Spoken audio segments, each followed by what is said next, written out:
This week, we're going to take an in-depth look at last week's USDA grain stocks report. We're also going to take a look at harvest progress as well as short-term weather trends.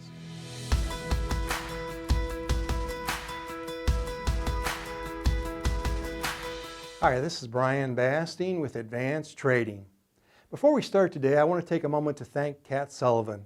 Kat filled in for me last week and did a terrific job. I'm sure you're going to be seeing more of Kat in the future. Let's talk about the corn market. We've just got a lot going on here as we move through harvest. We're going to start out today looking back, however, looking at last week's USDA grain stocks report. Now, this is an important report on two fronts. What the USDA did with this report was revise last fall's, or the 2020 corn crop here in the U.S., and they also gave us an update of the carryout or ending stocks on September 1st of 2021. We're looking at this first table here. We're looking at the revised U.S. corn crop for 2020.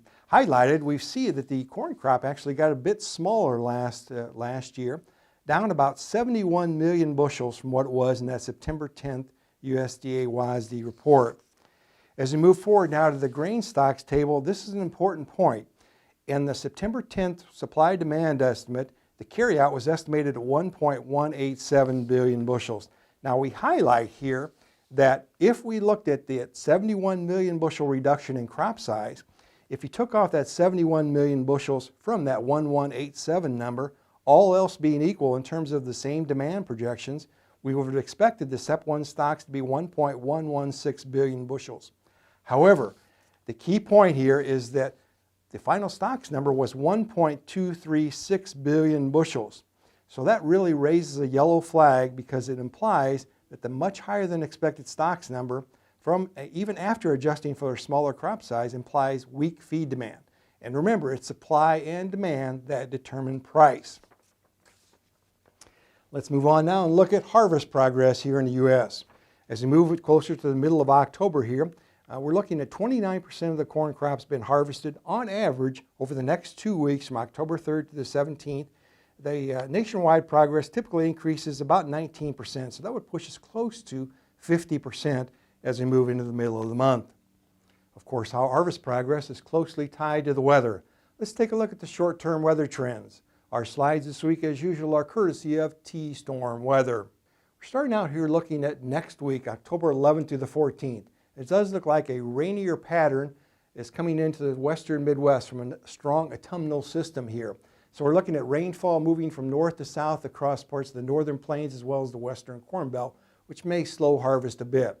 Now looking at cumulative totals for the next 7 days, the heaviest totals are up in North Dakota and as we move further east across the eastern corn belt. So we'll see how that shakes out. It doesn't look like torrential rains, but enough to maybe slow harvest down for a day or two.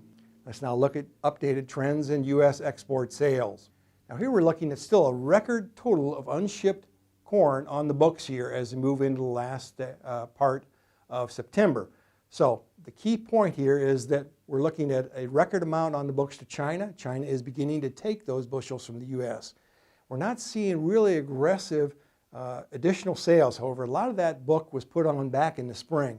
So we'll be watching this closely as we move further into the fall. Let's wrap things up this week looking at trends in December corn futures. We've looked at this slide all throughout calendar year 2021. We've now arrived at the point where we're in October and we're looking at the harvest price being established for crop insurance.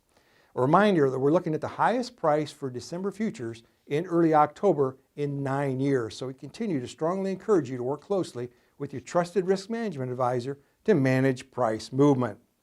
Now, if you'd like more information, please feel free to contact us at 800-664-2321. We'll put you in contact with one of our risk management consultants who'll be happy to visit with you at your convenience. And remember, we upload every Wednesday. Make sure to subscribe to our channel and never miss an upload.